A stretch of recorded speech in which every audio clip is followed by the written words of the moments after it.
Bismillahirrahmanirrahim. Allahumma shrah li sadri wa yassir li wahlul 'uqdatam min lisani yafqahu qawli. Assalamualaikum warahmatullahi wabarakatuh. Alhamdulillahillazi nahmaduhu wa nasta'inuhu wa nastaghfiruh wa na'udzu billahi min shururi anfusina wa min sayyiati a'malina. Man yahdihillahu fala mudilla lahu wa man yudlilhu fala hadiya lahu. Asyhadu an la ilaha illallah wahdahu la syarika lahu wa asyhadu anna Muhammadar Rasulullah la nabiyya ba'da. Amma ba'd. Yang sama-sama kita hormati Bapak pengurus mushola, para alim ulama, jadi pandai sudah datang dalam nagari kapai sampai katanya kapulang bagi kabar itu. Punjo kepada aku datuk nenek mama dan gadang basa batuah dan bapuja sarana boleh dan bawik sarana tunggang. Dan tak lupa juga kepada para berdamu, para pemuda harapan bangsa penyambung lidah Rasulullah, dan capek kaki dan ringan tangan, capek kaki indah panawang, ringan tangan indah pemacan. Aso terantang dua sudah hati suci mempunyai jadinya. Panjapui dagang menjauh penyongsong panggilan tigo, pembangkit batang tangan dan para kerja manusia di dunia. Dan juga yang kamu muliakan, yang kamu hormati, ibu-ibu bodohkan doang, lempake rumah dan gadang semarak foto di dalam kampung, hiasan dalam negari. Dan didik sampai berasa dan mati sampai bakawa ke undang-undang ke Madinah ke yang pagi ke Salgo. Dan yo kepada pemudi anak gadis lambang Minangkabau ibarat perempuan ramu-ramu. Bu, lamangan tuh ibu. Segini, itu aku lah ale. Alah lagi itu mak. Buat tadi ibu. Siapa perempuan ramu-ramu? Awak rancak badan bakile sayur gabungu balik balah jinak nyoraso kata cakau lian yang Allah Rabbi rahmati kaligaman. Inggonya basiku tabangnya basamu-samu bakutiku mempunyai kedua bakalan mempunyai nampak. Umumnya bapak-bapak, ibu-ibu, ma'asyiral muslimin wal muslimat yang kamu hormati. Pertama sekali yang mau minta maaf dahulu Pak Bu karena terlambat ibu. Ambo dari tabek batah tadi dia adu parah dulu pas sore dulu, jadi dari samu berangkit sebelum maghrib dong. Berangkit sudah memukul baru ko tadi pas salat tarawih ambo tiburan. Baru harus kamu jalihan Pak supaya jangan ada dusta di antara kita. Apa maksudnya? Beko dan sampai sudah ambo mengaji, ambo berjalan pulang kesadaan ambo. Kiranya aja ibu ketibu di rumah, boya kalera juga mengaji sih tibu. Itu dia ambo jadinya dulu. Ya Pak?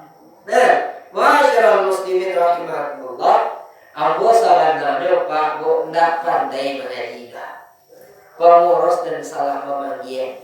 Dan jadwal ambo di situ nado sebenarnya dong, tapi didapet dari mana dapet nomor ambo dari pengurus di teleponnya mau kata awal ambo kasihku tuh suruh pelak. Nah, ada kawan ambo tuh si Rozi namanya dia yang muda. Pertama kali mungkin dek namanya suruh pelak sase anu. Kamu udah tahu daerah hambatan berapa? Semua sih gua. Ada rasmamu udah tahu ambo dah. Meskipun ambo orang kabeh patah tapi tidak tentu dia waktu sangka. Sehingga pas awal-awal kasihku, ambo buka HP, buka Google Maps. Awal waktu itu kata orang tentara. Belok kiri lah belok kiri, belok kanan lah belok kanan. Kiranya pas di tiba pesantren di bawah suruhnya ambo belok kiri. Belok ambo ke kiri, terus ke dalam suruh belok kanan. Pas tiba di tengah sawah ada api itu kamu tujuan Anda berada di sebelah kiri. Ambo jadi tadu surau rumah. Iku linda makhluk gaib dan mengaji kok coba. Nah itu pas malam itu dijawabin dari serasi baru sampai mau di surau rumah. Nah, masyaallah muslimin rahimakumullah. Jadi dia mau baru-baru beraja mengaji, dia mau datang dari mengaji, kok aduh dan salah beko tolong luruhin dia bapak-bapak jadi ibu. Ada ibu? Yo, yang ngerti ya ibu. Iku memang awak dasar ini di situ atau dia surau rapi. Nak lagi kadang-kadang. Bawa? Kadang-kadang lagi lagi. Oh kadang-kadang nih nyumbur juga. Ambil pada yo. Nah, masyaallah muslimin rahimahullah. Puji syukur kita ucapkan kepada Allah Subhanahu wa taala yang dimana Allah Subhanahu wa taala karena rahmat, nikmat dan karunia daripada Allah kita telah dapat melaksanakan aktivitas kegiatan kehidupan sehari-harinya. Berpuasa awal di siang harinya, malamnya awal sholat berjamaah, melakukan segala aktivitas awal terlepas itu semua karena rahmat dan nikmat daripada Allah Subhanahu wa taala.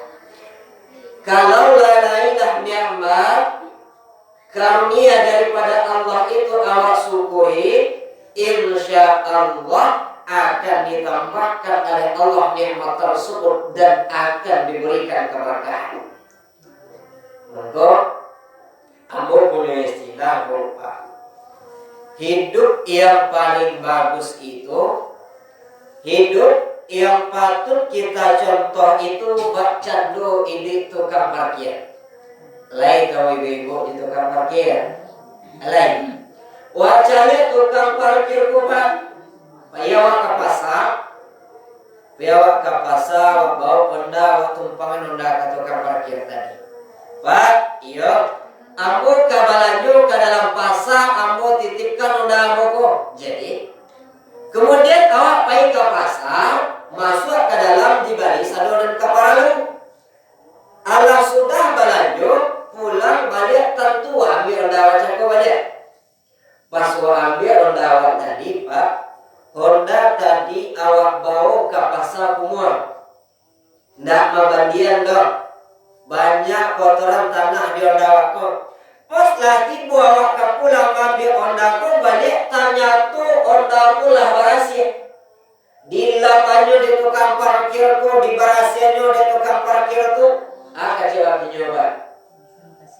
Pak, mana papa gede bandian dia? Dek teman dia papa, kamu teman ku aduh tiga macam ibu kamu meninggal kaji ku ada tiga macam. Pertama baca doa ikan sehat. Ada itu ikan sehat, tanah nasi wo lalu tunggu sebentar lihat maknya masak. Dengan gaji rampuh kada do tipu di dado persobana sia di dewa mungkin cuma menok memeriksa ini ado dan kado bak cando ikan kanibius neninyo pak bu lai mahang gua sangko buya kaji buya nenyo angguan nenyo mandangan kironya dek mahal gua mangkonya mahang gua sangko awak air matonya dan manitik dek mananga kaji buya mangana dosonya kiro ayili gue lah manitik. Aku dan katiku macam orang mengaji kok bacandu ikan mati. Nen mananga pengajian lai tiap hari. Nen baraja lai tiap hari. Tapi perangai kakak tu liwo. Nah, masyaallah muslimin rahimakumullah. Mudah-mudahan kita dan hadirku termasuk kepada orang yang mengaji bacandu ikan sehat. Amin ya rabbal. Pasti katiku seorang parkir kok nyoba rasihan motor awak tadi awak akan berterima kasih gini. Itu kok. Tapi kalau balik awak dari pasar Pak, wah ambil motor tadi dicari motorku kenapa hilang? Kacu spionnya pecah, bodinya banyak yang pecah. Kacau awak ke tukang parkir Pak. Nah, kalau Bapak kok batin juga ibu. Ibu-ibu apa sih ibu-ibu tanya? Hah? Mengengaknya juga ya. Pasti awak akan bagi kaberan kan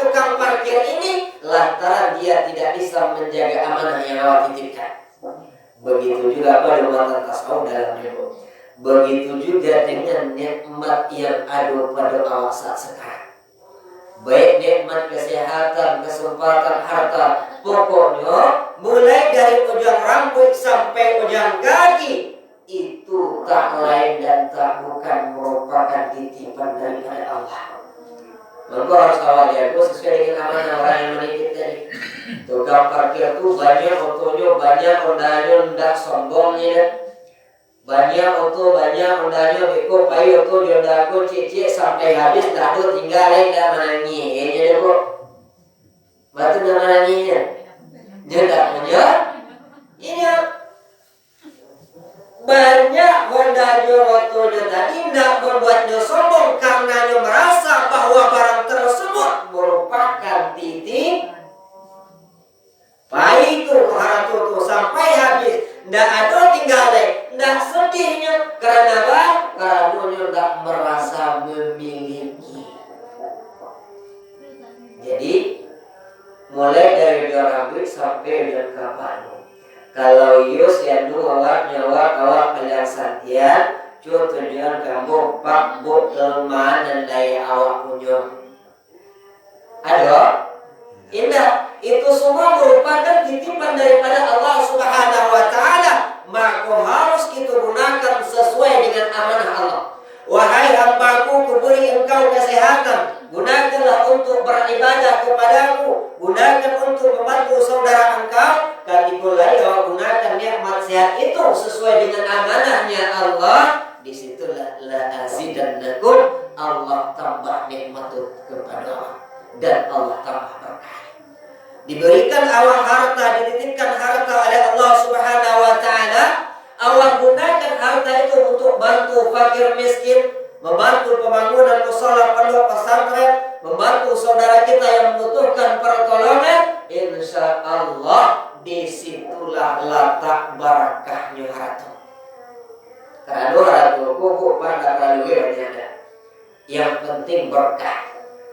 Karena ada orang yang banyak uang, ada orang yang banyak harta, tetapi ketika hendak pandai bersyukur kepada Allah Subhanahu wa Ta'ala dalam rumah tangganya kadang coba tangkap, pengadaan datang dalam pikiran rusuh tawisan, kadang-kadang banyak musibah tiba, banutonya melatih tiba-tiba lantaran doa karena tidak ada keberkahan di dalam hartanya sehingga Allah tidak ridho kepada hartanya lantaran hendak pandai bersyukur.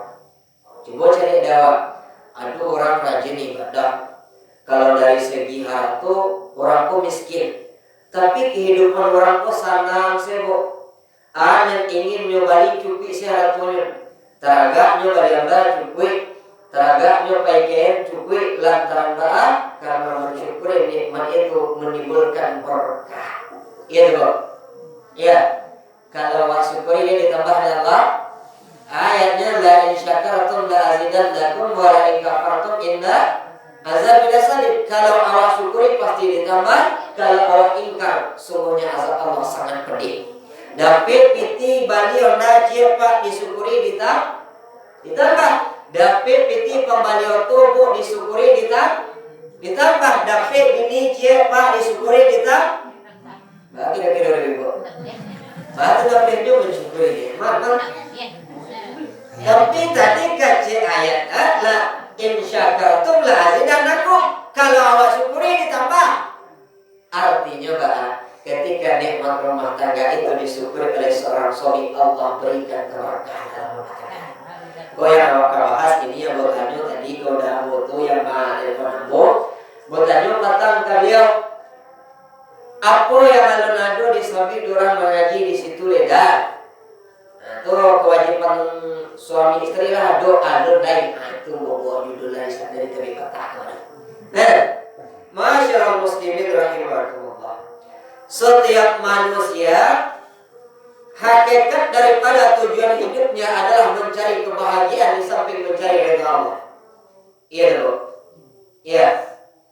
Lamat gue ibu. Ambo kalau aku ibu-ibu kok patah lo tetanggaan di ambo dah. Tapi bakaci orang awak yo condong salero karena nama condong atau karena raja sabi ku dalam surah surah Sirrin aku aliran jangan. Ma'asyiral muslimin rahimakumullah. Hakikat tujuan daripada hidup seseorang adalah mencari kebahagiaan. Orang yang bertani misalnya, pagi pulang petang banting tulang peras keringat, hakikatnya adalah untuk mencari kebahagiaan. Seorang nelayan yang pergi ke tengah lautan, nyetangkok ikan, nyelawan deras besarnya ombak dan gelombang, hakikatnya mencari kebahagiaan. Pun begitu dengan seseorang yang ingin dan membangun rumah tangga, bahwasanya hakikat daripada selain menyempurnakan agama, tujuannya membangun rumah tangga adalah untuk membangun kebahagiaan. Banyaknya Pak Bu, rumah tangga yang sampai kepada apa yang diinginkan ketika di awal-awal. Banyak rumah tangga yang sampai pada pulau tujuan, yaitu kebahagiaan, sakinah, mawaddah warahmah. Namun tidak sedikit juga rumah tangga yang sebelum sampai di pulau tujuan, belum sampai pada pulau tempat berlayar, malah perpecahan dan kandas hubungan rumah tangganya di tengah jalan. Hal ini diantara penyebabnya mungkin karena antara suami dan istri itu tidak mengetahui akan hak dan kewajibannya masing-masing. Bahkan di saat seseorang mencari jodoh, ketika usahanya mencari pasangan, bahwa dia meyakini bahwa pasangannya itulah yang akan dapat memberikan kebahagiaan kepadanya. Itu Bu. Kan ibu lah berpengalaman tuh, ibu tanya, sebab kalau ibu judulnya Bu borek dong. Bapak borek, kaji bu ya aku kewajiban suami istri, bu ya lebih nilai. Kamar itu, sudah jadi ibu bertanya, awal-awal awak berkenalan usaha dalam mencari jodoh, awak meyakini, awak merasakan bahwa pasangan itulah yang dapat memberikan kebahagiaan. Bahkan ketika awal-awal itu sebelum menikah, rasa ingin basobo setan. Gitu. Yang mana sini berarti pengalaman. Nah, rasa ingin bertemu tarik. Wah, menyangkanya meyakini kalau awak basobo saupah dinyo tarik, pastilah amat bahagia, amat senang hati awak. Bahkan salina basobo rasa seminggu na basobo rasa sebulan na basobo pingsan. Ini meyakini kalau lahirlah nyoba sobo di pasangan tarik akan menciptakan kebahagiaan dan kesenangan dirinya. Tetapi beberapa bulan setelah menikah atau beberapa tahun setelah menikah, yang terjadi tidak sesuai dengan harapan. Dahulu bahagia yang ingin dambakan, malah kesusahan yang dia dapatkan. Dahulu ketenangan yang dia inginkan, malah keresahan yang dia dapatkan. Apa penyebabnya tadi? Mungkin antara istri dan suami tidak mengetahui akan hak dan kewajiban masing-masing. Langsung saja awak masuk poin pertama. Kewajiban seorang suami terhadap istri. Yang pertama adalah seorang suami wajib menggauli istrinya dengan cara yang baik sesuai dengan tuntunan Islam, mu'asyarah bil ma'ruf. Karena pada hakikatnya, meskipun ketika seorang suami mengucapkan ijab qabul di depan Pak Kua, pada hakikatnya ini mengucapkan janji dan ijab qabul di hadapan Allah Subhanahu wa taala. Ketika seorang suami mengucapkan ijab qabul itu ada janjinya. Janji yang diucapkan di depan Pak Kua, saya berjanji bahwa saya akan mempergauli istri saya dengan cara yang baik. Meskipun secara zahirnya mengucapkan itu di depan Pak Kua, tetapi pada hakikatnya dia berjanji dengan Allah Subhanahu wa taala. Karena pernikahan dalam Islam merupakan sesuatu yang sakral dan suci. Makanya dalam Quran surah An-Nisa ayat 9 balik, Allah Subhanahu wa taala memberikan bimbingan. Apa kata Allah? Ya ayyuhallazina amanu la yahillu lakum an tarasun nisaa karha. Wahai orang-orang yang beriman, tidak dihalalkan bagimu mewarisi atau menikahi perempuan secara paksa. Dalam artian kata lain, pernikahan itu terjadi lantaran suka sama suka. Karena dulu di zaman jahiliyah, penjelasan ayatku dalam kitab tafsir Jalalain, orang jahiliyah itu dulu Pak, Bu, nyo bisa mewarisi istri kerabatnya. Sudah mewarisi, bahkan bisa menikahi tanpa mahar. Kadang menikahi seorang istri dari mahar itu diambilnya mahar kembali. Maka setelah itu datanglah ajaran Islam tidak boleh mewarisi atau menikahi perempuan secara paksa. Kemudian dilanjutkan oleh ayat tersebut, wala ta'diluhunna litadhhabu bi ba'di ma ataytumuhunna. Dan janganlah kamu persulit istri kamu tersebut supaya kamu bisa mengambil sebagian apa yang telah kamu berikan. Illa ayyatina bi fahishatin mubayyinah, kecuali istri itu telah nyata-nyata memperbuat suatu perbuatan yang keji. Itu maksudnya seorang suami yang tidak ada lagi keinginan kepada seorang istrinya, nyopasuli istrinya tarik supaya dia bisa mengambil apa yang telah dia ajikan. Tapi kalau dia melakukan suatu perbuatan yang mungkar dan amalnya dia jalan, itu tidak masalah sampai nanti ini mengajukan khulu ke pengadilan dengan menebus diri. Kemudian kata Allah dalam lanjutan surat tersebut, wa ashiruhunna bil ma'ruf, dan pergaulah istri ibumu itu dengan cara yang baik. Pergaulan di situ maksud baik dari cara perlakuan ada kepada seorang istri atau orang yang punya istri dua, meratakan adil dalam pembagian, adil dalam nafkahnya. Mempergauli istri dengan cara yang baik. Fa in karihtumuhunna fa asa an takrahu syai'an wa yaj'alallahu fihi khairan katsiran. Dan apabila kamu benci terhadap istrimu itu, maka bersabarlah. Fa asa an takraha syai'an, barangkali suatu yang awak benci itu dijadikan oleh Allah di dalamnya kebaikan yang banyak. Mungkin awak benci kepada seorang istri yang sudah tua, mungkin dalam istri yang awak benci itu Allah jadikan dari istri itu keturunan yang soleh lagi soleh. Mungkin awak benci terhadap seorang istri, ketika awak bersabar, mungkin pintu rezeki awak terbuka melalui seorang istri tersebut. Kewajiban yang pertama, mempergauli istri dengan cara yang baik, memperlakukan istri dengan cara yang baik. Karena istri itu pada hakikatnya adalah hak milkul manfaat, bukan hak milkul mutlak. Atau hak milik mutlak. Hak milik mutlak itu hak milik penuh. Seseorang seperti zaman dahulu orang yang punya budak, yang bisa hitam putihkan, yang bisa tunggang tunggikkan, yang bisa jual, yang bisa gede. Itu hak milik mutlak. Contoh seperti awak punya HP, kawat jual HP itu, kawat gadai HP itu terserah awak karena milik penuh. Tetapi tidak dengan seorang istri, karena seorang itu adalah hakul manfaat, adalah hak mengambil kemanfaatan selanjutnya, bukan memanfaatkan, beda. Nah, makanya seorang suami wajib memperlakukan seorang istri dengan cara yang baik. Itu yang pertama. Yang kedua, seorang suami wajib memberi perhatian, kemudian menolong pekerjaan dan menjaga kehormatan seorang istri.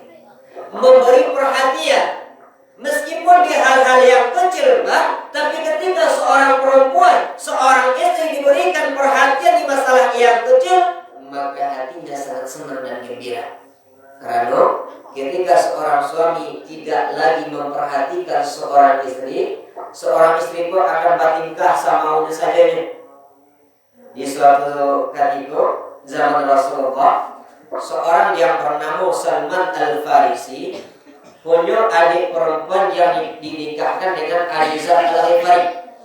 Nah, ketika Salman Al-Farisi pergi ke rumah adik perempuannya, dicari adiknya kok Pak, kumuh, baju lusuh, kulitnya kumuh. Kemudian disuruh jadi abahnya kok menggaya. Dia, yaudah, menggaya lah, bersolek lah, berdandan lah. Jawaban dari adik Salman Al-Farisi kok, untuk siapa ambo menggaya dah? Ya untuk suami kau lah. Abununya ambo menggaya untuk suami ambo sibuk sendiri ibadah ilmu sajinya. Kemudian menajulah Salman Al-Farisi kepada Rasul, Ditemuilah oleh Rasulullah sallallahu alaihi wasallam Abi Dzar Al-Ghifari. Kemudian dikatakan oleh Rasulullah, "Ya Abi Dzar, wahai Abi Dzar, inna likulli syai'in haqqun." Bahwasanya bagi setiap sesuatu itu ada haknya. Allah punya hak untuk disembah, pun seorang istri punya hak untuk dipenuhi. Maka memberikan perhatian meskipun di hal-hal yang kecil. Kadang anak contohnya, anak kalau kurang perhatian dari orang tuanya akan bertingkah dan bergaul semaunya. Begitu juga dengan seorang istri, kalau kurang diperhatikan oleh suami, dia akan bertingkah semaunya. Masyaallah muslimin rahimakumullah. Kemudian menolong pekerjaan seorang istri. Sekali-sekali tolonglah bantu pekerjaan rumah seorang istri awak. Lantaran setelah awak cari-cari, perempuan kok kerajanya 24 jam. Iya, Bu. Bu. Katakan lu menjelaskan. Nah, perempuan tuh kebanyakan kerajanya 24 jam, Pak. Awak cari nafkah siang, pulang balik malam. Awak punya anak kecil contohnya. Jam 1 malam jago anakku menangisnya. Ayo bapak ibu, anak tuh ada gondong. Iya, Bu. Lain pernah bapak tuh dan duduk nyentuh anak. Alah, ini lain dia dah. Ibu, pindah banyak apa? Awak dan disuruhnya banyak rumah lah istri lo, menjaga rumah istri lo, merawat anak istri lo, memasak istrinya. Awak pulang kerja lalu sekali-sekali tolong pekerjaan istri. Sehingga kalau awak tolong pekerjaan istri di waktu-waktu luang, maka istri akan merasa bahwa membangun rumah tangga merupakan tanggung jawab bersama. Jadi Rasulullah, Pak, meskipun beliau seorang nabi, namun tidak jarang. Kadang-kadang kala beliau jahit pakaian beliau sendiri, beliau jahit kasur beliau sendiri, tidak mengandalkan seorang istri. Atau awak sedang di rumah di hal-hal yang kecil pun, Pak, istri di dapur sedang membuat teh dawak atau kopi. Dia sedang mengacau teh atau kopi itu, Pak awak ke dapur dipacik tangannya di satu lo mengacau dulu. So sweet kecil orang ini. Nah, meskipun hal kecil tapi barak ke kadang hatinya, Pak. Iya dah, Bu, kadang hati, Bu. Hah? Iya dah. Kan iya juga, iya juga. Meskipun di hal-hal yang kecil awak tolongnya, maka dia akan merasa bahwa rumah tangga itu merupakan kewajiban bersama untuk membangun rumah tangga bahagia. Masyaallah muslimin rahimakumullah.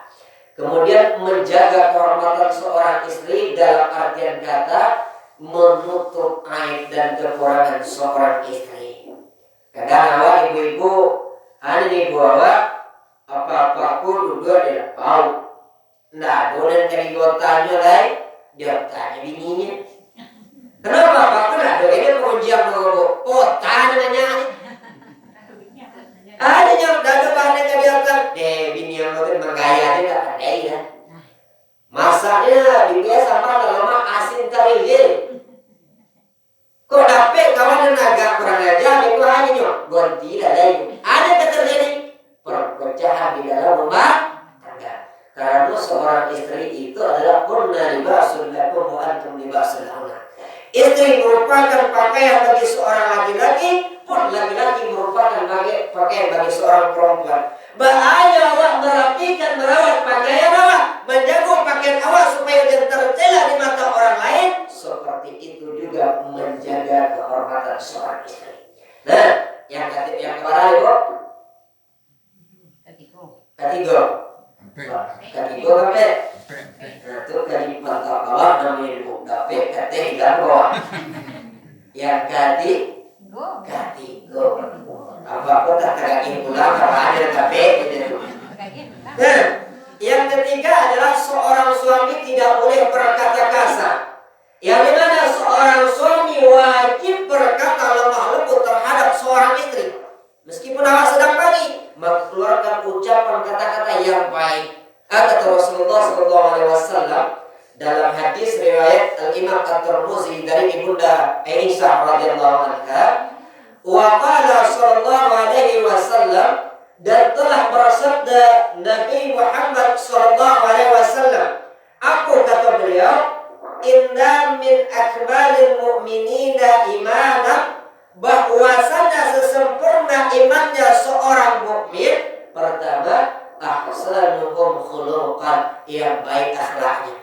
Yang kedua, wa altufuhum bi ahli, adalah seorang mukmin yang baik, yang lembut terhadap istri dan keluarganya.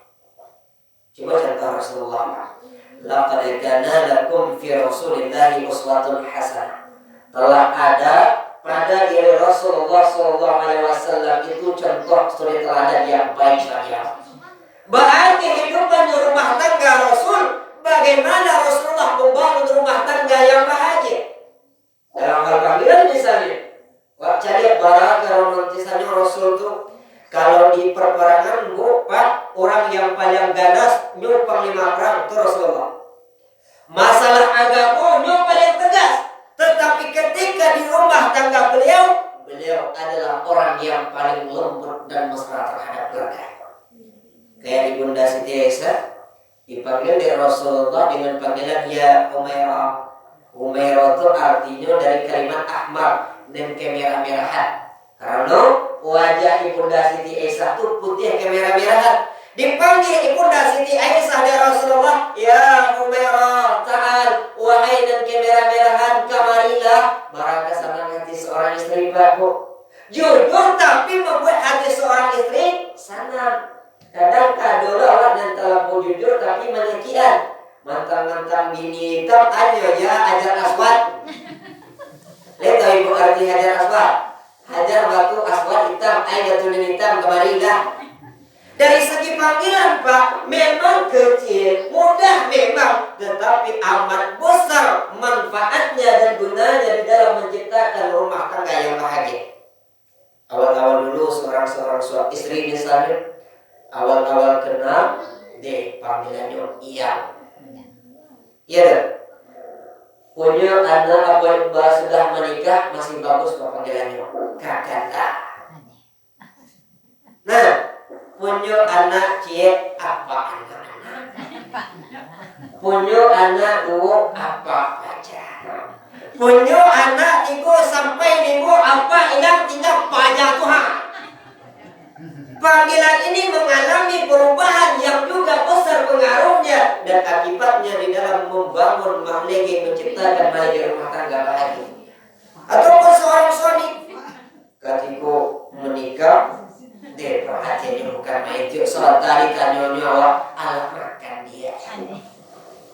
Nah, ala lama setelah menikah kok kemakan awak kok kendak sekat dia selama.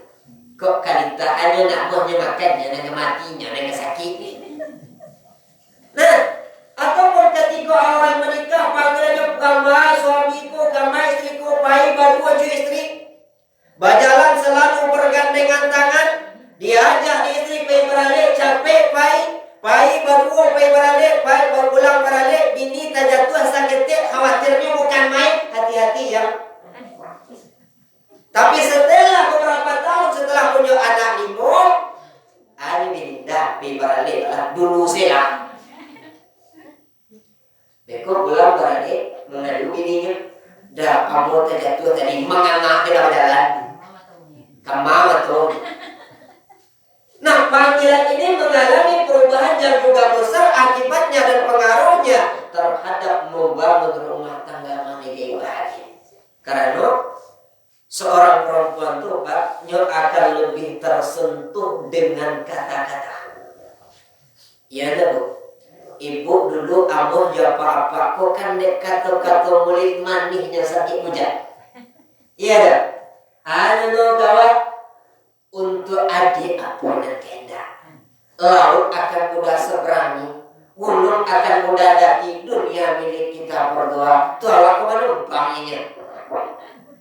Nah, dengan kata-kata lembut, karena seorang perempuan itu Pak, dia lebih mendahulukan perasaan, maka akan tersentuh hatinya dengan kata-kata lembut seorang laki-laki. Maka meskipun setelah menikah sampai pun awallah tua, gunakanlah panggilan-panggilan yang baik, panggilan-panggilan yang romantis sehingga dalam rumah tangga itu tenang dan bisa tercipta rumah tangga yang bahagia.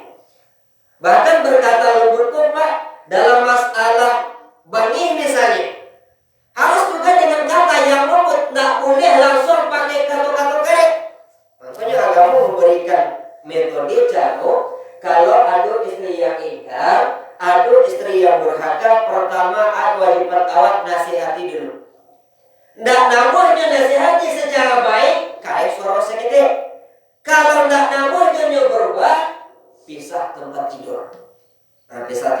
tidur kok yang sampai lalu berpisah komunikasi tetap. Itu kata Rasulullah, dan tak boleh berpisah illa fil bait kecuali hanya dalam tempat tidur, artinya komunikasi tetap. Lah pisah ranjang awak dinyo, lah pisah tapi lalu awak nak nyo berubah pukul, dan pukul itu selain wajah. Pukul itu tujuannya untuk mendidik, bukan untuk menghardik. Karena ibu zaman kini ibu pak, dulu orang memukul istrinya kok, baca orang kampung menangani gamalian, ala biru-biru istrinya. Bahkan mukul itu adalah cara terakhir di dalam Islam. Betul? Ada istri tidak sholatlah malu wajah. Nah, dia sholatnya pak, karya sekete, kau sholat enggak? Nggak, dia sholat bisa sampai dalam. Nggak, dia sholat baru pukul itu pun selain wajah. Itu metode yang diajarkan oleh Islam. Bahkan ketika Rasulullah ketika Siti Bunda Aisyah itu bangi bu, marahnya Rasulullah nggak bentak buka bu, nggak diharinya dari Rasulullah. Ada Rasul ketika Bunda Aisyah itu merah mempunyai bangi ke Rasul. Sambil tersenyum Rasul nyubit-cubit hidung Ibunda Siti Aisyah, sehingga dengan melihat senyuman Rasul, dengan melihat tingkah lakunya Rasul yang mencubit hidungnya Ibunda Siti Aisyah, reda kemarahan Ibunda Siti Aisyah tadi. Apa dia pernah minta nih ibu? Pak, baiklah ornier. Aku kalau ornier dia pak ibu kan datang coba hanya membuat coba pak. Nah pernah enggak? Bangi istri gawat tuh mau busuk-busuk kepalanya ya diudah yang jahat. Pernah? Enggak. Kadang awak ketika seorang istri bangi, awak balik dia bangi puluh. Kalau istri marah, awak marah puluh. Baca do batu baradu di batu pacah kata jadi. Tapi ketika batu awak sawit jo air, batu itu akan menyelam dalam air dan dia akan menyatu dengan air. Dalam artian kalau seorang istri yang ketika nyubangi, kadang seorang istri itu nyulapil, perasaannya berubah-ubah. Mampu bagi seorang suami tegur atau terima dengan cara yang baik, jangan balik bagi lelaki. Kedua belah pihak, baik itu seorang suami marah maupun seorang istri yang marah. Ma'asyiral muslimin rahimakumullah. Wasingke sayuran pai ibu katakan aku layu di rumah. Dan KLP memberi nafkah, memberikan tempat tinggal, dan juga sekali-sekali berilah perhiasan. Bahkan nafkah yang Allah berikan kepada seorang istri itu lebih besar pahalanya.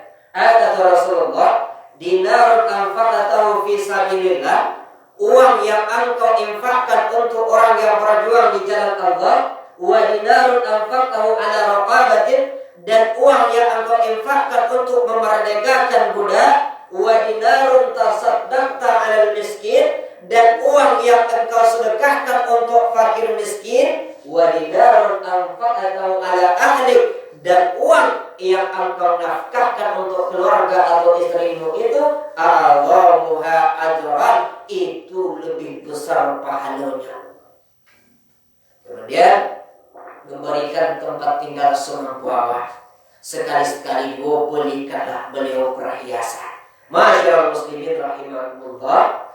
Yang kelima, memberi pakaian ilahinna fi kiswatihinna, memberi pakaian yang layak terhadap seorang istri, pakaian yang sesuai dengan syariat Islam. Yang mesti awak perhatikan kembali.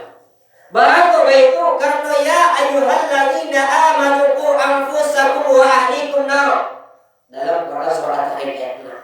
Wahai orang-orang yang beriman, jagalah dirimu dan anakmu dari siksa api neraka. Barapun banyaknya ibadah seorang suami, barapun banyaknya ibadah sholat dan sedekah awak, Pak, kalau seorang istri keluar membuka aurat, tidak pernah awak tegur, tidak akan masuk surga. Jangan sampai awak kategori orang yang dikatakan oleh Rasulullah. Ada Rasul, la yadkhulul jannata ahadukum dayus. Tidak masuk surga salah seorang kamu yaitu dayus. Makanya sahabat Nabi, wa madayus ya Rasul, siapa dayus itu ya Rasul? Dayus itu adalah seorang kepala rumah tangga yang tidak ada kecemburuan di dalam hatinya ketika anak dan istrinya keluar membuka aurat. Maka wajib bagi seorang suami untuk memperhatikan pakaian seorang istri. Apalagi hari kerayo Pak, istri juana awak tu minta piti bali baju rayo kasih ya. Tentu Pak, tentu suami. Maka awak kewajiban sebagai seorang suami tidak cuma hanya memberikan uang, tetapi juga mengkoreksi pakaian apa yang boleh dibalik. Masyaallah muslimin rahimahumullah. Kadang-kadang ibu-ibuku baik ke pasar dipakai legging dan sapi kan. Kadang maki-maki baunya tuh Pak, tolong dipakai itu. Di orang Amerika kok legging tuh dipakai untuk olahraga sampai dan tertutup. Dakwah membawa ke masalah enggak? Atau masalah jilbab Pak? Tren jilbab zaman kini kan banyak modelnya. Iya Pak. Ada ibu pakai jilbab, ada jilbab pun namanya pasrah napi naela. Bawa modelnya dia tengok tasiko, asiko nak pakai jarumnya apa? Modelnya belakang sen. Nah, kadang ada orang Pak negadi-gadi bawa keluar rambut di siku bagi warna merah. Dulu jilbab sakaratul maut. Ini tentu dibantu. Dan jilbabnya Pak panjang 3 meter, tapi tidak terlalu panjang melilian kali dia. Banyak lilinya mari Pak. Inyo dan makan Pak, awak dan cabai. Kok tak cakik itu? Aku enggak seperti ini tuntunan berpakaian di dalam Islam? Tentu tidak. Kalau awak hendak memakai jilbab, hendaklah bikhumurihinna, dengan jilbab awak itu awak tutupi, awak ulurkan sampai ke bawah dada. Itu menjadi kewajiban bagi seorang kepala rumah tangga untuk memperhatikan pakaian anak, memperhatikan pakaian istrinya ketika hendak keluar rumah. Ar-rijal ra'in fi ahlihi wa mas'ulun an ra'iyatihi. Seorang kepala rumah tangga adalah pemimpin dalam rumah tangganya dan akan ditanya oleh Allah pertanggungjawaban dari apa yang awak pimpin. Tapi Allah awaknya sehati Pak. Allah awak suruhnya menutup aurat. Allah awak suruhnya berpakaian seperti syariat Islam. Ini nak nama tunda ada kewajiban awak lain nan utang awak. Bahkan kalau bini hendak mau menurut kata awak tu Pak, kata yang baik wasuruh nutup jilbab, wasuruhnya nutup aurat, namanya kan nusus durhaka. Bahkan dalam kajian fikihnya orang tu tidak wajib anak kain itu Pak, sampai nama menurut gaya. Masyaallah muslimin rahimahumullah, maka perhatikan inilah karena apa kata Rasul, man ra'a minkum munkaran falyughayyir. Barang siapa yang melihat di antara kamu akan sebuah kemungkaran, maka hendaklah dia rubah biaidin, pertama dengan tangan. Maka tangan itu orang yang punya kuasa terhadap seseorang. Seorang ayah, seorang suami punya kuasa terhadap istri, pun seorang suami punya kuasa terhadap keluarganya, maka dia wajib mencegah kemungkaran. Masyaallah muslimin rahimahumullah. Lalu pulang deh. Taruhan lah. Nanti pula ada nama aku sudah nampak ibu terus pulang ya deh. Nah, masyaallah muslimin rahimahumullah. Setelah memberi pakaian, yang keenam memberikan pendidikan. Sekurang-kurangnya bahasa atau cara salat, bahasa atau cara wudhu, apa saja halangan kata yang tak boleh dilakukan oleh orang lain. Kalau tak bisa awak ajar, yang pertama caranya baik awak bertanya ke orang yang tahu sudah tu ajaran ke istri. Kalau tak tahu awak, tak ada waktu tua untuk menuntut ilmu, silahkan dan izinkan ini untuk menghadiri majelis taklim dan dekat dengan perempuan-perempuan yang ada dari ulama. Pendidikan berguna ternyata pendidikan tertulis itu seperti majelis sholat, wudhu tadi. Ada yang kalau pendidikan non tertulis itu alam. Sekali-sekali bawalah istri itu refreshing. Lain tentu ibu refreshing. Main. Karena awak saja Pak di rumah saya seminggu tidak ada main keluar bosan awak. Dahulu ketika sebelum jadi kena coba mau, seharusnya nanti ketika setelah menikah pun bawa lainnya meskipun putar-putar kampung awak di situ itu. Laksana nantinya tuh Pak. Karena tidak perlu mahal dari seorang perempuan tuh, tidak perlu jauh dan pantiangnya bisa baik keluar lagi ya. Nah, masyaallah muslimin rahimakumullah. Yang ketujuh, seorang suami juga harus menjadi tauladan dalam rumah tangga. Dalam artian kata lain, kalau awak hendak menyuruhkan keluarga sholat, didahulukan dengan awak dahulu supaya wajan mati kau. Kau sudah hendak sembahyang, sembahyang lah. Apa itu sembahyang kan? Ada wajar kan? Maka seorang kepala rumah tangga harus menjadi tauladan dan contoh yang baik. Kemudian yang kedelapan adalah seorang kepala rumah tangga juga berwajib berhias, berdandan, menggayai muka istri. Lain namun ibu kira-kira bawa papaku pergi pasar sedangkan dia dah masuk muka. Enggak. Atau tapi beralih dipakai baju dari seharian. Enggak. Maka berhiaslah karena ketika awak menggaya itu akan melahirkan wibawa. Wibawa seorang laki-laki akan lahir ketika dia menggaya. Dan wibawa itu akan membawa penghormatan seorang istri kepada suami. Atau Ibnu Abbas kata beliau, "Anni uhibbu an atazayyana li imrati kama tuhibbu an atazayyana li." Aku suku badandan, aku suku menggaya untuk istri kamu sebagaimana aku suku menggaya untuk aku. Masyaallah muslimin rahimakumullah. Kemudian masuk senawan yang kedua lagi, kewajiban seorang istri terhadap suami. Pertama, seorang istri wajib taat kepada suami selama perintah suami tidak untuk maksiat. Bahkan suatu kisah di zaman Rasul, seorang sahabat yang pai nyoba perang, nyoba amanat ke istrinya tuh. Wahai istri, yaudah, ambo pai berperang berjihad di jalan Allah, jangan engkau keluar rumah sampai aku balik. Jadi lapai suaminya kok. Kemudian datang orang mengatakan genyo, oh ibunya sakit. Ada wapan seorang istri tadi yang tinggal suami di rumah tadi, Abu tidak bisa keluar karena suami Abu beramanat untuk tidak boleh keluar sebelum dia pulang. Singkat cerita sampai 3 kali lah mati ibunya kok datang orang tadi menyilau perempuan tadi. Bu, ya, orang tua engkau alah meninggal, tolonglah jadinya seorang kurangnya memandian dia tak bisa. Ada jawabannya, tidak bisa bu keluar dong, karena suami belum pulang lagi. Akhirnya orang itu mengadu kepada Rasul, bahwa Rasulullah bahagia dan perempuan yang meninggal. Ada Rasul, ibunya perempuan yang meninggal kok masuk seru langsung lantaran punya anak yang taat terhadap suami. Selama perintah suami tidak maksiat, aku awak wajib taat. Kalau untuk berbuat maksiat itu tidak ada ketaatan awak wajib di situ. La ta'ata fi maksiatin kata Rasul, tidak ada jenis ketaatan di dalam maksiat. Taat pada perintah suami dan juga bijak dalam mentaati perintahnya. Tetap agak cek suami pak, dia atau ya, yaudah, tolong ambil piti dalam dompet muda dalam bilik 10.000. Jadi seorang istri yang wajib taat kepada suami dan bijak taat, dompet awal lagi. Dompetnya udah, ambillah piti. Beko kalau ada piti yang mau bawa, aku ambil 10.000, beko sang kuda 22. Ya tuh.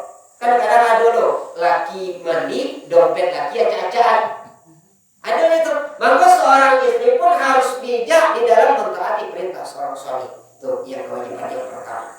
Yang kedua, pandai menyenangkan hati seorang suami dalam keadaan apapun. Seorang istri wajib menyenangkan hati suami bagaimanapun kondisi dan keadaan seorang suami. Awak harus siap siaga. Kalau suami mempunyai di rumah, ayah harus awak lakukan. Seorang perempuan harus siap siaga untuk menyenangkan hati seorang suami. Ya orang bahas orang tabik patahnya, bu, anytime on ready, standby. Itu bahasa orang tabik patah. Harus siap siaga kalau pulang suami awak nampak awak wajahnya murung. Bukan dia sudah, dia menentangnya dulu. Karena laki-laki kok, kalau nampak awak wajahnya murung, sama otaknya nampak kayak ada orang bermasalah, ketika tiba di rumah dia langsung ditanyainya. Bahasa sebab itu, kalau langsung awak tanya suami itu, dia akan melampiaskan kemarahannya kau. Pertengkaran yang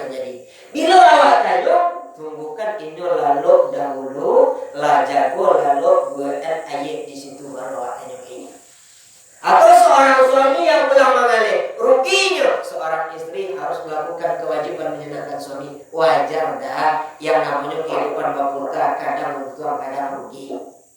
Kadang-kadang suami lah rugi ngalih di pasar, di jalan ditangkap polisi, tiba di rumah ada bininya bongak dan ngalih. Tidak berubah-ubah saja dulu dia orang nama dia tua, ada dia lain. Akhirnya apa yang akan terjadi? Perpecahan di dalam rumah tangga. Maka meskipun inyo itu rugi ngalih, kewajiban seorang istri adalah senangkan hatinya dan sakiti hati. Karena apa, Bu? Jangankan untuk menyakiti hati seorang suami, Bu. Jangankan untuk menselingkuhi, mengkhianati suami, cemburut saja awak di muka suami, murka awak. Ayu memra'atin kalla'ati madhi zawjiha, kata Rasulullah, seorang istri yang cemburut. Nah, cemburut itu apa bahasa Sibago? Mengaruhi. Ayo, mengaruhi kusam wajahnya di muka suaminya. Mangko dipisahatilah nyo berada dimurkai oleh Allah Subhanahu wa taala. Itu bahayanya, Bu. Jangankan untuk menselingkuhi suami, jangankan untuk menduakan suami, untuk cemburu saja orang dapat murka dari Allah. Nah, itu kewajiban yang kedua. Yang ketiga, seorang istri wajib minta izin kepada suami untuk keluar rumah dalam hal-hal yang tidak wajib. Tapi suami tidak di rumah, bare habis.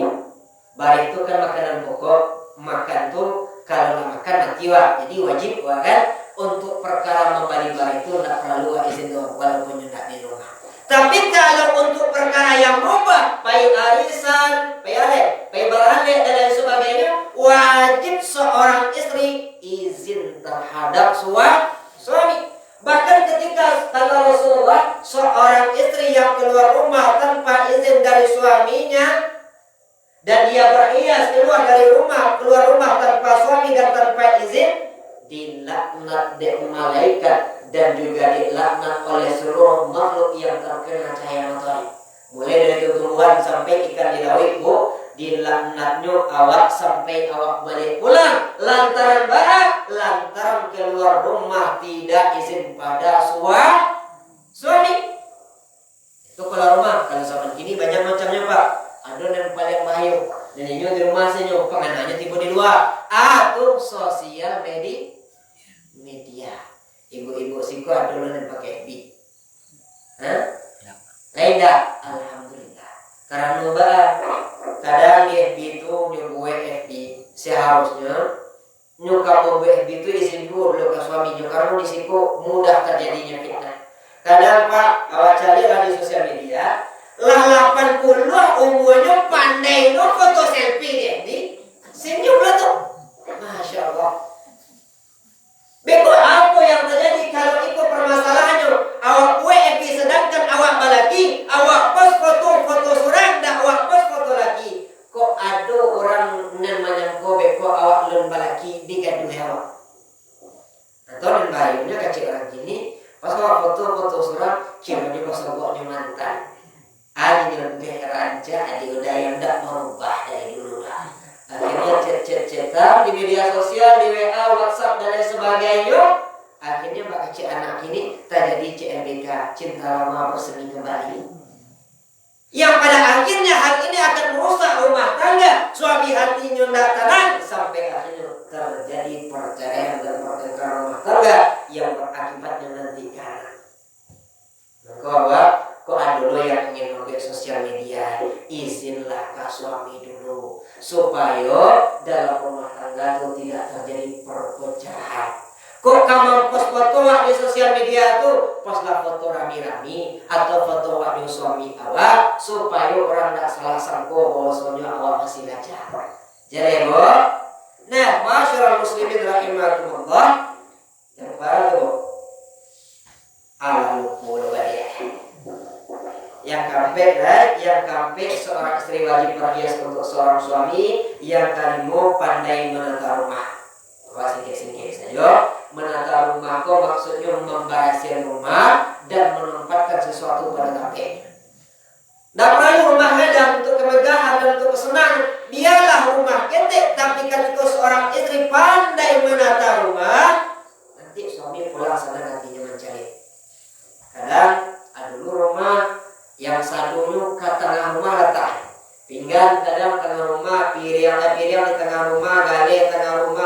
tengah rumah. Kadang dia selawa dalamnya ke tengah rumah. Lalu kan?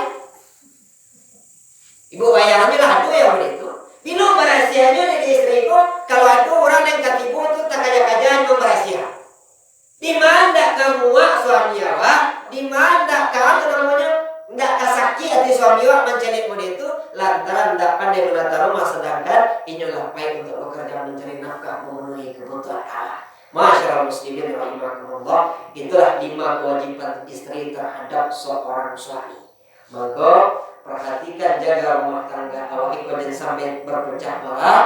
Kok ada yang berpecah belah, selesaikanlah, tapi jangan dimukul anak, karena itu bisa membawa pengaruh yang buruk karena itu. Selesaikan secara baru atau diwali selain dimukul anak.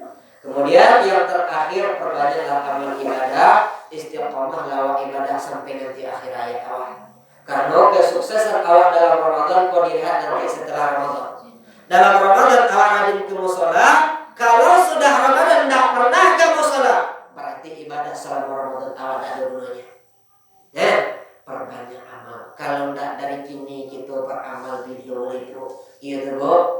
Awak kok mati, tidak ada orang menengkai duit selamanya doh. Awak tidak tahu bila awak mati doh. Mampu sadio payung sabalun hujan bakuli mek sabalun abi. Iya kemati kita bu. Patutlah dari tadi mau cari bantu orang kemati je bantu kira juga kemati. Beramallah awak dari kini dinulai. Perbanyak sedekah karena sedekah itu mai ada manfaatnya Pak. Manyasa mai dalam kubur Pak lantaran tidak mau bersedekah. Buka dalam Quran surah Al-Munafiqun jadi ayat terakhirnya ayat 10 di bagian terakhir laula akhartani ila ajalin qarib fa asaddaqa akatumai. Ya Allah, kalau aku meninggal ya Allah, ampun kau tunda sesaat saja ajal saya ya Allah, maka ambo akan bersedekah.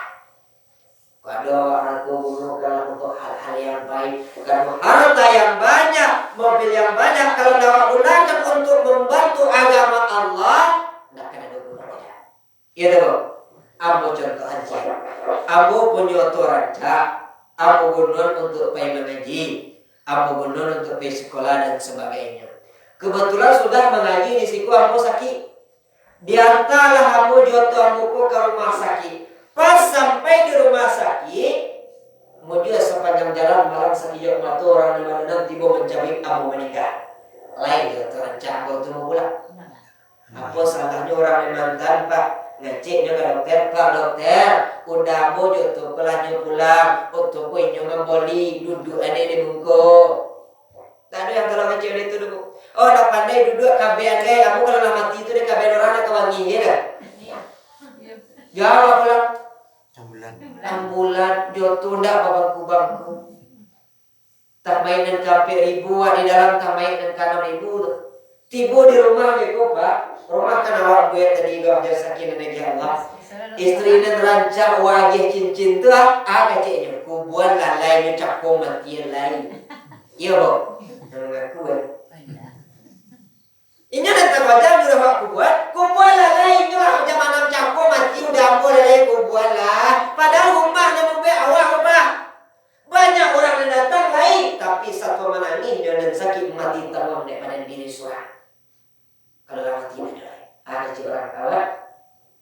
Kain basah dibawa mandi, sudah mandi dibawa pulang. Kalau sampai kita rahmati, hartunan banyak kali bagi kurang. Ya.